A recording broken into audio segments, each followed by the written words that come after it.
Homer's donut escaped. Homer chased after it relentlessly, through the corridor, past the waste disposal plant, until it rolled into the animal testing lab. The radioactive donut began mutating Homer's DNA while he slept. The next morning, when Homer went to get the newspaper, he couldn't help but let out a radioactive burp right at Flanders. Before long, Flanders was infected.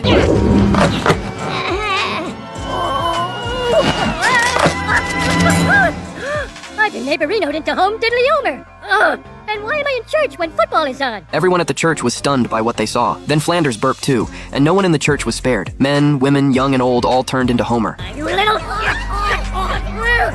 Soon the virus spread across the entire town of Springfield. Even the news anchor couldn't escape infection. The kids could recognize these bald buffoons anywhere, even if they were reduced to ashes. The next moment, people in hazmat suits captured them all. The one behind the abduction was Professor Frink. It was Homer's inferior genes that had turned the whole town into idiots. To cure the virus, they needed his DNA. However, only the children were unaffected by the virus, so the task of finding Homer fell to them. Based on what they knew, Homer would definitely be at the bar. Here, Mo, a beer, Mo. No, just these hundreds of silly versions of them, which is the greatest thing that's ever happened to me. I mean, I'm printing money over here. After searching everywhere with no luck, Bart spotted a fried chicken box and remembered that Homer had eaten that same fried chicken last night, which meant he'd definitely be in the bathroom the next day. Sure enough, they found Homer there. With Homer in hand, they could extract his DNA and restore the town to normal. But Homer didn't want the town to go back to the way it was. Everyone was free to do whatever they pleased. Then Professor Frink opened the car door, revealing Marge, who had been infected by the virus. You've never looked more beautiful.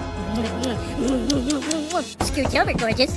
When we get home, let's you and I bump muzzles. Professor Frink explained that the world needs people who follow the rules. If everyone turned into Homer, the world would lose all order. But all Homer could see now was Marge. Left with no choice, Professor Frink activated the backup plan, launching an indiscriminate attack on Springfield to eliminate all the Homers. At that moment, Homer decided Professor Frink needed to relax, so he pulled out a tool and gave him a scratch. No! The virus invaded Professor Frink, and just like that, the whole world turned into Homer. This must be just like living in paradise.